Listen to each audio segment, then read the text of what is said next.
প্রিয় দর্শক, নিঃসন্দেহে দেশের গণতন্ত্র, রাজনৈতিক উৎকর্ষতা, মানবাধিকার, আর্থসামাজিক ব্যবস্থা সবকিছুর সঙ্গেই সাংবাদিকতার দায়িত্বশীলতা জড়িয়ে রয়েছে। কিন্তু সেই দায়িত্বশীলতা নিয়ে সাংবাদিকদের মেরুদণ্ড কতটা সোজা কিংবা কতটা বাঁকা এ নিয়ে যখন প্রশ্ন তোলেন এইসব বিষয়ে প্রশ্নবিদ্ধ কোনো ব্যক্তি, তাহলে বিষয়টি কেমন? আমি বলছি,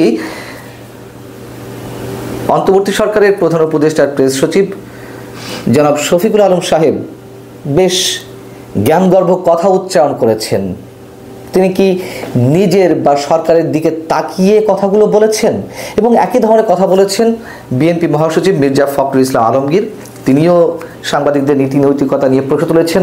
কিন্তু আসলে কি বলেছেন আর কি হচ্ছে এখন এই মুহূর্তে, বিশেষ করে প্রেস সেক্রেটারি শফিকুল আলম যা বলেছেন। শনিবার জাতীয় প্রেস ক্লাবে একটি অনুষ্ঠান ছিল, বরেণ্য সাংবাদিক, আমি নিজেও এই মানুষটাকে বরেণ্য হিসেবে নিজে মনে করি এবং তার প্রতি আমার অতল শ্রদ্ধা। সাংবাদিক মাহফুজুল্লাহর যে মরণোত্তর 21 পদক পেলেন সে বিষয়ে একটি অনুষ্ঠান ছিল। সেখানে বিএনপি মহাসচিব মির্জা ফখরুল ইসলাম আলমগীর বলছেন যে আজকালকার অনেক সাংবাদিক নিজের আখের গোছানোর জন্য দালালি করেন। কথাটা বলা ভালো হলো না, তারপরেও বলতে হলো। বাড়ি ঘর প্লট সব জোগাড় করেন। এবং একই টাইপের কথা বলেছেন প্রধান উপদেষ্টা প্রেস সচিব শফিকুল আলম। তিনি বলছেন, বাংলাদেশে মেরুদণ্ডওয়ালা সাংবাদিক পাওয়া খুব মুশকিল। আমার এই কথাগুলো বলার নিশ্চয়ই মানে আছে বা কিছু ব্যাখ্যা রয়েছে, এই জন্যই এই বিষয়টি অবতারণা করলাম। তিনি বলছেন যে বাংলাদেশে মেরুদণ্ডওয়ালা সাংবাদিক পাওয়া খুব মুশকিল। ইতিহাসে সাংবাদিকদের ক্ষমতার সঙ্গে কোয়ালিশনটা খুব বাজে। বছরের পর বছর সাংবাদিকরা লিডার হওয়ার জন্য, একটা প্লট পাওয়ার জন্য দালালি করেন, ক্ষমতাসীনদের চাটুকারিতা করেন, ইত্যাদি ইত্যাদি। কথা সত্য। মির্জা ফখরুল ইসলাম আলমগীর এবং শফিকুল আলম সাহেব যা বলেছেন, আমি নিজে অন্তত তাদের প্রত্যেকটা কথার সঙ্গে একমত। কিন্তু প্রশ্ন হচ্ছে, যে মানুষগুলো এই প্রশ্নগুলো তুললেন তারা কি নিজেদের দিকে তাকিয়ে দেখেছেন? প্রেস সেক্রেটারি শফিকুল আলম তিনি কি বলবেন যদি প্রশ্ন করি যে এখন কি সাংবাদিকদের পোষা হচ্ছে না? বর্তমান অন্তর্বর্তী সরকার তো কোনো রাজনৈতিক সরকার নয়, দল নিরপেক্ষ সরকার। কিন্তু এই সরকারের সময়ও যদি সাংবাদিকদের পোষা হয় তাহলে বিষয়টি কেমন দাঁড়ায়? এবং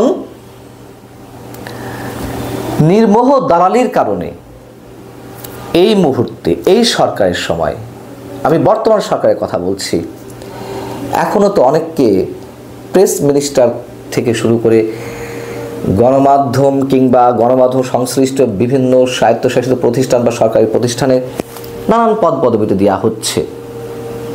অস্বীকার করতে পারবেন? চ্যালেঞ্জ ছুঁড়ে মারলাম, চ্যালেঞ্জ ছুঁড়ে দিলাম যে চ্যালেঞ্জটি গ্রহণ করে জবাব দিন যে না, এগুলো কিছু হচ্ছে না।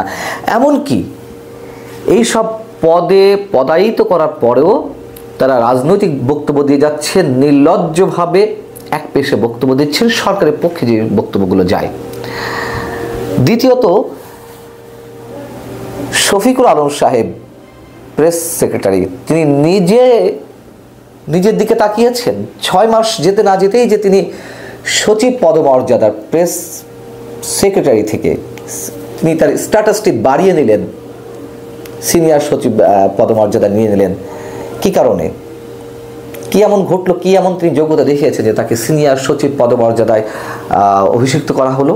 এবং তিনি নিজেও যে প্রতিনিয়ত রাজনৈতিক বক্তব্য দিয়ে যাচ্ছেন, একটি বিশেষ গোষ্ঠীর পক্ষ নিয়ে স্পষ্টভাবে বললে যে নতুন রাজনৈতিক দলটি আসছে বা বৈষম্যবিরোধী ছাত্র আন্দোলন যে নেতারা, তাদের পক্ষে একের পর এক কথা বলে যাচ্ছেন এবং বিশেষ একটি দলের বিরুদ্ধে যাচ্ছাতায় বলে যাচ্ছেন। কেন তিনি বলবেন? কোন এখতিয়ার থেকে বলবেন? কি কারণে বলবেন?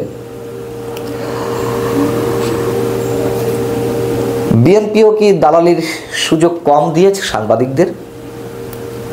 বিএনপি সরকারের সময় আমরা দেখিনি বিএনপিপন্থী সাংবাদিকরা কিভাবে সুযোগ সুবিধা নিয়েছেন। হ্যাঁ, এটা সত্য কথা।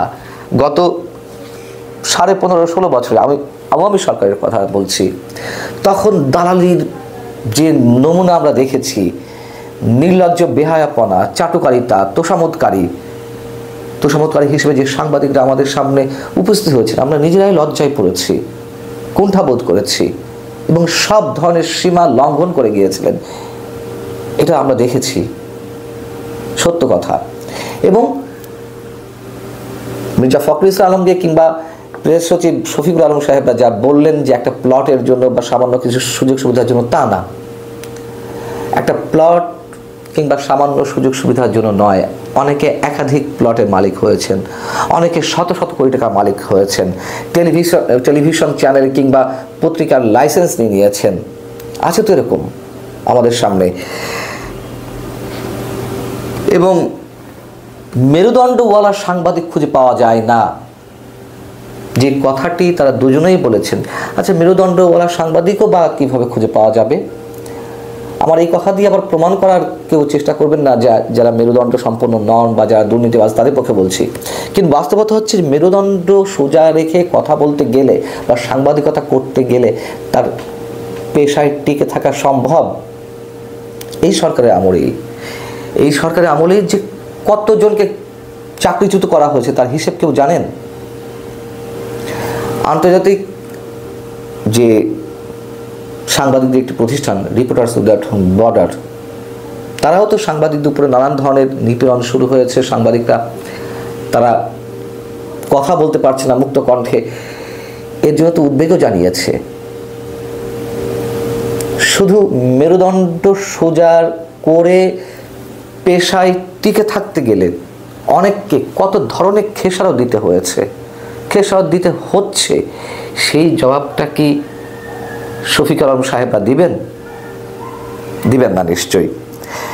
প্রেস ক্লাব কিংবা বিভিন্ন যে সাংবাদিক ইউনিয়ন রয়েছে, বিভক্ত ইউনিয়ন, সেটি বিএনপিপন্থী সাংবাদিক ইউনিয়ন বলি বা আওয়ামীপন্থী সাংবাদিক কিংবা জামাতপন্থী সাংবাদিক ইউনিয়নের কথা বলি, তাদের কারণে সাংবাদিকতা নষ্ট হয়েছে এই দেশে অন্তত 60% তাদের কারণে বলবো, বা 70%। এখন কি সেটি চলছে না? এবং সামান্য একটা এক্সাম্পল দিই, এখন কোনো টক শোতে, টেলিভিশন টক শোতে আওয়ামীপন্থী কোনো সাংবাদিককে দেখেন? আওয়ামী রাজনীতিতে যারা বিশ্বাসী, যাদের বিরুদ্ধে কোনো দুর্নীতির অভিযোগ নেই, যাদের বিরুদ্ধে কোনো ধরনের সুযোগ সুবিধা নেওয়ার অভিযোগ নেই, এমন সাংবাদিক আমরা কয়জনকে দেখছি? অতএব শফিকুল আলম সাহেবরা বড় বড় কথা বলতে পারবেন, নীতি কথা শোনাবেন, কিন্তু নিজেদের দিকে তাকাবে না। এটাই বাস্তবতা। আর এই কারণেই বাংলাদেশের সাংবাদিকতা আমি খুব বেশি উৎকর্ষতার দিকে যাবে এমন আশা আমি কখনোই করতে পারছি না, আপাতত এই মুহূর্তে তো নয়। আল্লাহ হাফিজ, ভালো থাকুন সবাই।